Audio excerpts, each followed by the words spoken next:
yigeze kuza ku ma live kubera ko je nabaga mfite abamama baba diaspora badusapotinga mu bikorwa byo gufasha abantu muri kiriya gihe.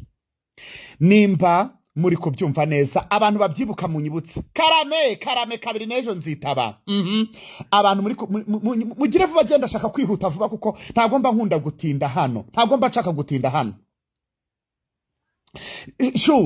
Njewe umuntu yamvuze ntaribi kuko ngeze simvuga abandi ariko nimwigire hina simba nshaka gutinda hano. Abantu mubyibuka neza turi mu bikorwa byo gufasha. Kasuku yaraje ku live aravuga ngo arananyandikira ngo reka aduhe umuntu tumufashe. Uri kumva mu ntega amatwi jewe mbibabwira. Noneho tubanza kugira ntuzenya murahari yego. Noneho abamama barabyibuka abo mu Bubiligi abo muri Canada nabo muri Amerika mwese ukuntu mwoherezaga amafaranga ngo dufashe abantu muri kiriya gihe cya corona. Na nyuma yahe niwe mubyibuke neza we yaraje aduha abantu ngo tubafashe. Igo ishyari niribi icyambere cyo ni ishyari sheri ni ishyari niribi kandi je mu buzima bwanjye sinshobora kugira umuntu ishyari. Aduhaye abantu ngo tubafashe dusanga nimbara duhaye nyina wabo nimba ari nyirasenge aduha ibintu byinshi atubwira ibintu byinshi. Ari naho nakuye ibya papa we ndicecekera nta nubwo ngomba kwibazanira hano.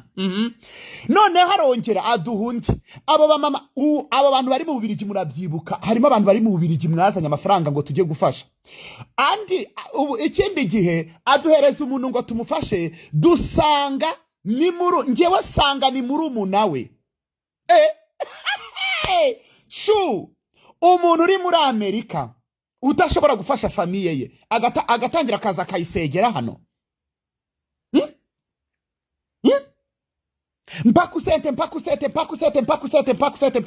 yarabaye mpakusente. Mporo kumi yarabaye mporo kumi. Uri kumva tugira gute dumufashiriza abo bene wabo. Uri kumva niho havuye icyo kintu. Noneho arangije mwumve gatoya tuza kuvugana burangiye narana mu blockings. Uri kumva arangije araza aravuga ngo hari ibintu ashaka ko dukorana. Uri kumva njewe ndamubwira nti sinakorana nawe ndanabimubwira rwo nanamubwira nti amafaranga sibwo wamemba wayakuraye. Arangije avuga 400 sheri amafaranga 400 fata nkajya muri Simba nkasohoka shize. Njewe ngwa yampembe naramubwiye nti nimpereza abakozi bawe nkabane mbaguhembere.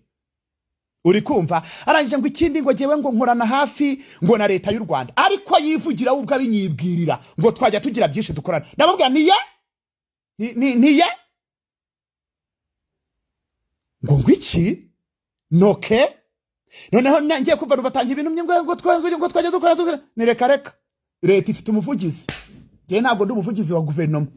Uri kumva nawe ubwe narabimubwiye nti none uri umuvugizi wa guverinoma gutyo ngo nongo mucikaho nto ndamuhunga ahantu hose n'ikigaraho mubonye simba nkeneye kwegerana nawe kuko nta nubwo rwose never. Ubwo rero we Kasuku urabizi ibintu rwose ukuntu byose byagenze. Njewe simvugira amivumbi kumuvumba natera bwoba ngira nta n'umuntu wantera ubwoba njewe uyu mureba hano nta nubwo njewe ntago wantera ubwoba rwose nta nuwo natera ubwoba uretse kuza kwivugisha ngo yavuze ngo sinza. Nakubwiye nti umunsi wagarutse naha tuzesurana that's it nta n'ikindi. Ibyo byo ndumva bihagije. Yes utazansuzugura n'umunsi n'uyu n'umwe wowe Kasuku wowe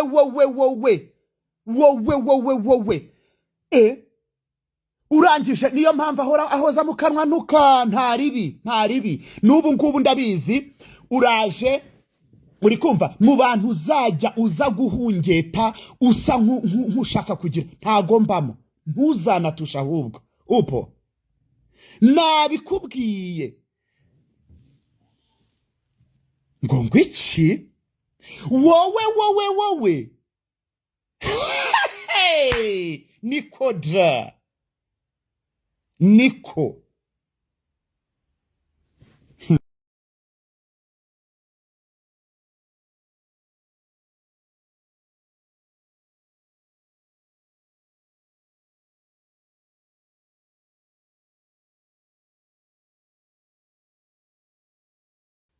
umva bari bampamagariyemo uri kumva igira hino nkurabure ntusarireho njewe nkora live ibaze ko nashobora no kwandika no kujya mu kiganiro ngo nicare nkuti ntere ntange show ni ahangaha niho nkorera kuri YouTube nako kuri Instagram witukura ukora amalive abiri n'ibiganiro nk'icyatanu ikikwereka yuko wana deprime yes ubu ugomba gukora amalive n'ibiganiro nk'icyatanu ariko ni hano ngese nabuze content ntabwo nabuze content ariko kuko navuze reka ho wahereye reka ngwe ka content byibura sibyo nakubwiye ni uzambara ipantaro ukora ibiganiro igihe kingana n'icyumweru ipantaro nzakubwira nzahita nkubwira ikindi mumumbarize muti umukobwa mwakundanaga witwa Nadege mwamaranye imyaka 8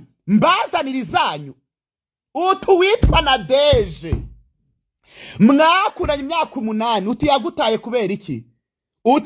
kubera iki we utajija unatahaya ubwo jewe rero ubu ngubu rero muravuga ngo sho nibwo zigitangira uwitwa Nadege mwakundanye imyaka 8 mwapfuye iki yagutaye kubera iki nikoja na sheri nta muntu wamfungisha sheri humura muhumure nta wamfungisha niko uwitwa Nadege mwakundanye imyaka igera ku 8 mwapfuye iki baranguze zose Nadege munyandikiremo hano ngo Nadege yagutaye kubera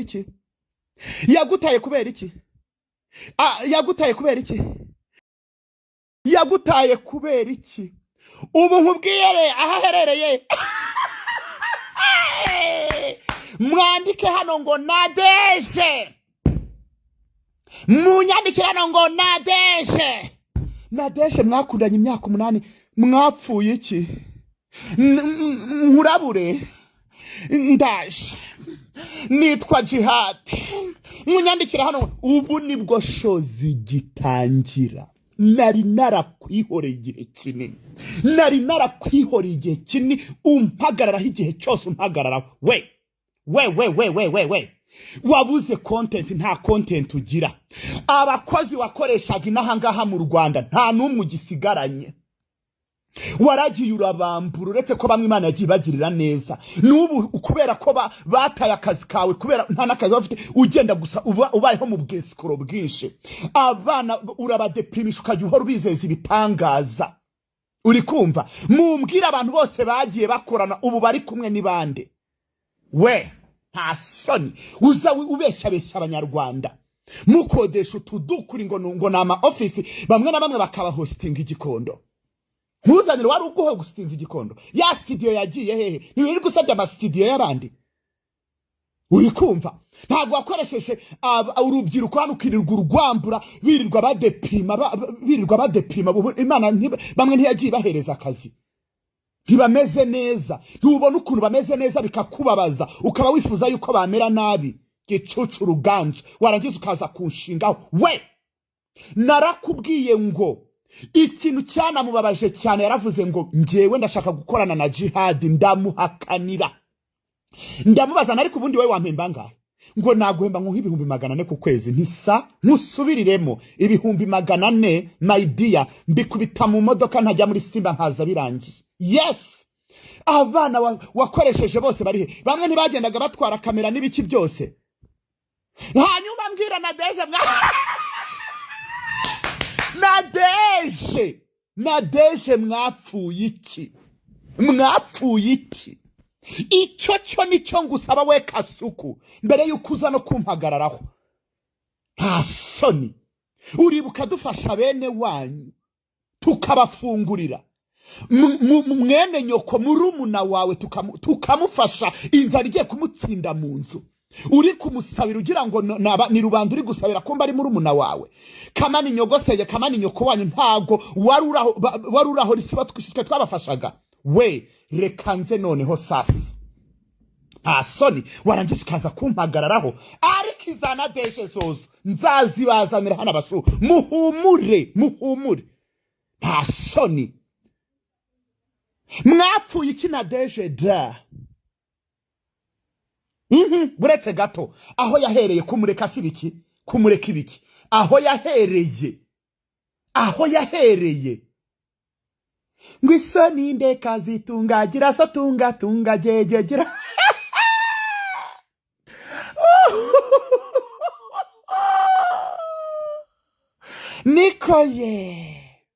Niko ngo ngwiki ngo njewe ngo ibiki mu bantu wirirwa uvuga bakaceceka wahereye kera ugenda winjira mu famiye y'abantu yatuku tukafamiye z'abantu ugira gute njewe tebisoboka uzaze kumpagararaho ntuza kuko njemba ngomba kuguha of course njemba ngomba kugira ngo unabone udufaranga sibyo kubera yuko utanamvuze ntago wakurikirwa. Utamvuze nta muntu wagukurikira, wowe utamvuze ntiwakurikirwa. Ariko njyewe Jihad wumve nta nubwo nshobora kugufata ngo ngushyire mu kiganiro cyanjye byibura n'umunota umwe. Wumva ukuntu unaciriritse imbere yanjye uri igicucu ganza warangiza ukaza we Jihad bra niko ngo Jihad wamutingagiwe niko na Deje mwapfuye iki? Numara kubwira abanyarwanda icyo wapfuye na Deje nzagusubiza nutakibabwira nzaza hano nkibibwirire. Nta soni aho umuntu aba yakwihoreye wiwaza ugatukabura igiti n'umugenzi.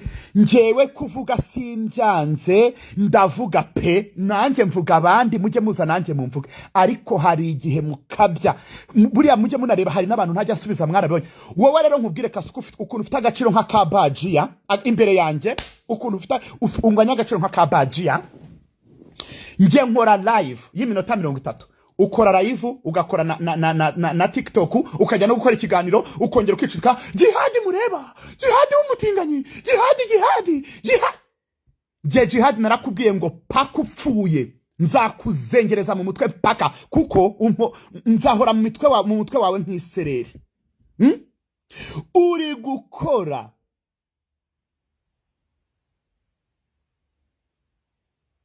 Uri gukora ibiganiro kirasiku ndashaka kuza buri weekend nzajya nzangutemo nguhereze ka content.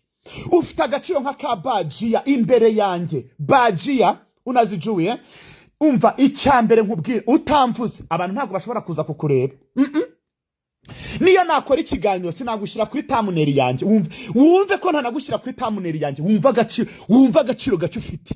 Sinagushyira kuri thumbnail yanjye kubera yuko niyo sinshobora kwicara mu kiganiro ngo nkuvuge ntago bishoboka. Live ho nzajya nzanguhereze ka content utware mpereze nabandi hano bagende bikorera utuntuze biri codingira. Uri kumva njewe sinshobora uza nabaze nawo Kim ntiwiri gutera ubwo abantu nguza bakubitisha imitwe ntago bihari ibyo byose ntibihari kubera yuko bagutaye bakubuka urinda ushyiraho ngaho n'ushobora gukoresha abakozi ubasha guhemba. Abantu bose bakoze iwawe warabishyuye. Ntibabonye abantu bose bakoze iwawe warabishyuye. Igihe cyose Jihad nje ndababwiye ngo utanavuze ijambo ngushyiremo Jihad nta nubwo wahumeka. Ikikubwira ko naguteye depression njewe umva urwaye taki yanjye nyine ubugomba kwivura wandushiwe. Uri kumva kaso umva sindanakubwira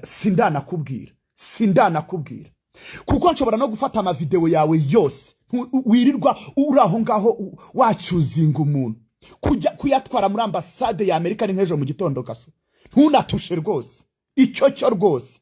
Kandi hari umunsi nzabyuka gutya byagubutse nkayajyanayo tuzarebana cyandi i Kigali. Utamvuze ntiwabona content utamvuze ntiwabona content icyo cy'abanyarwanda bacyumva.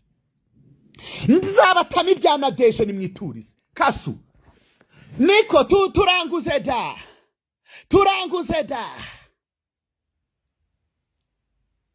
babaramwe jihadi rero. Ese ubundi ukora ryari ko abandi banyamerika baba bari mu kazi uragakora se ukagera amasuka kamaramo kangahe? Uba waga ubundi nkubaza ukora ryari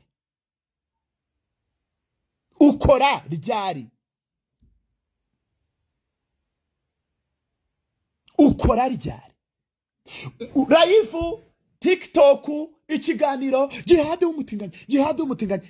Niko nashaka kukubaza na Deje mwapfuye iki? Ntugisubize ndahita nkubwira n'ibyo arimo. Jihadi harya ubundi uzamba barira umbwire ukora iki ko mwirirwa muza mubaza abantu ariko ubundi abantu bakora iki? Nabikubwiye ngo aho muri Amerika wirirwa ubwera Kasu. Njyewe nabikubwire neza, hari igihe nzabyuka byagubutse nzahita mfata amavideo yawe uri kuntuka, kuko njyewe nanjye ntwara yanjye, ubundi turebane mu mpamaga nadeshe ngo ngwiki have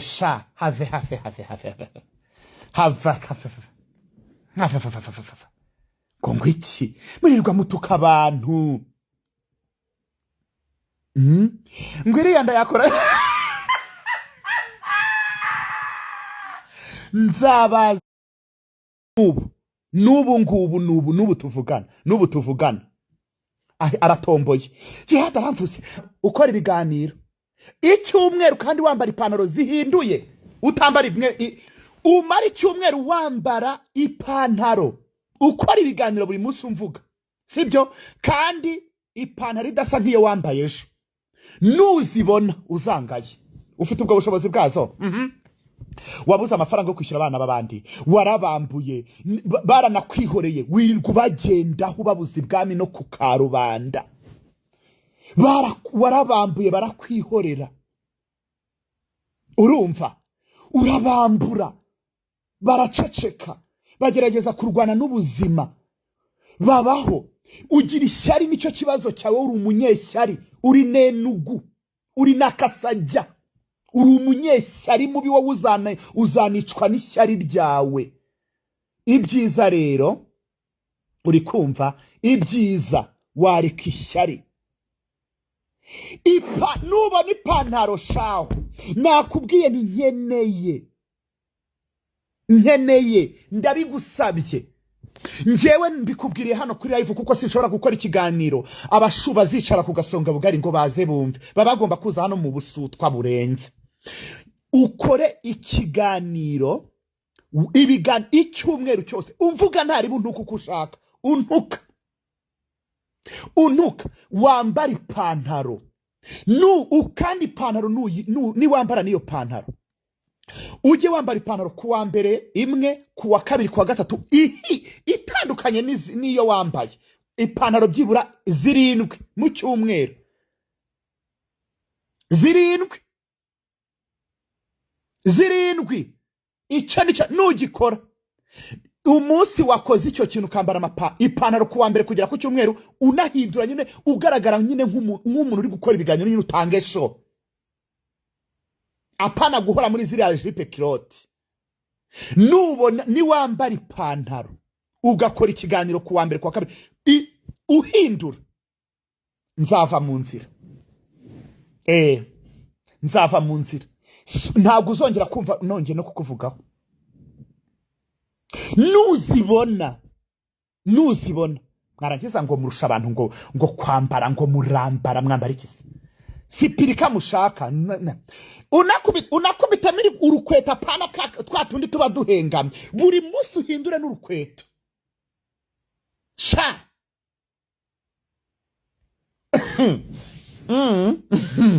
eh noneho nurangiza buri uko ukoze ikiganiro uhindure na content, ariko jewe kubera yuko ari je ki kuri wowe ntuka kuko mbuzemo warwara umutwe wirirwa uhungeta abana b'abandi hano wanze kubishyura barakwihorera, wirirwa bagenda bavuga ngo uzabagirira nabi. Nta soni, ntago byakunda. Nakubwiye ngo nta terabwoba riri mu Rwanda, mbigusubiriremo, iterabwoba ryararangiye. Naho twavugaga ngo riri muri Kongo iwanyu naho ntari gihari, M23 yatabaye abanyekongo, uri kumva? Rero ninjye ushaka gutera ubwoba we, ntago bishoboka nibikunda.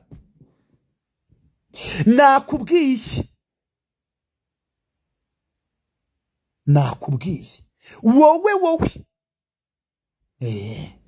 warangiza ngo na ubundi uzanabwira abanyarwanda uti uwitwa Nadege Jihad yavuze bimeze gutya na gutya, ubivuga nabo bicurika nza mbiza nabyo bihagaze.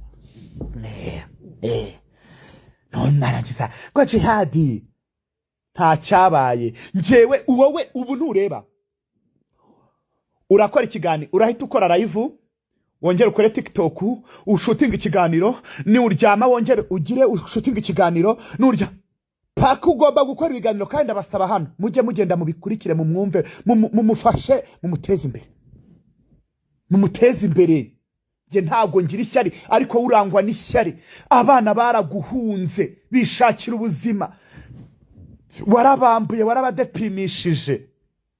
Cyangwa nkuzanira umwe kuri umwe baguparikire hano. Muri kumva? Wowe kora ibyawe, nunda kora ibye. Sindaza n'umusi numwe wakoze ikiganiro ngo mvuge ngo Kasuku ibintu yashatse kuvuga nibi, kuko nta byomba nzi. Kuko ibintu uvuga rwose content yawe nta nahani ihuriye n'iyanjye. Content yanjye nta handi ihuriye n'iyanjye. Ntaho pe. Ntaho.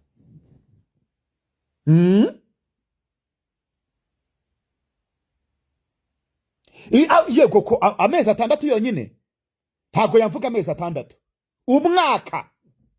Umwaka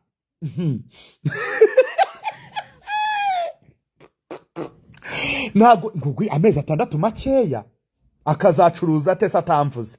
Ariko ja nkubu ngewe 30 minutes nihaye irarangiye. Icyo ngicyo nicyo kintu mbabwiye mwabantu mwe, uwapfuye yarihuse.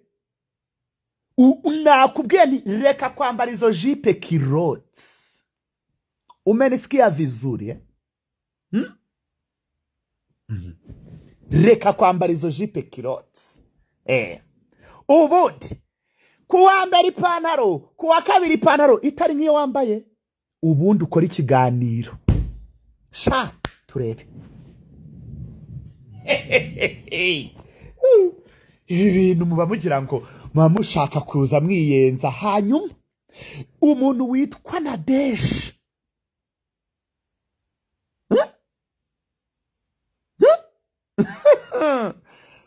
ubabwira uti bikwaye tiwe, cyangwa nzaze nkwibwire noneho n'ibyo arimo. Napfuye iki? Nadege naza mubambikira ipantaro.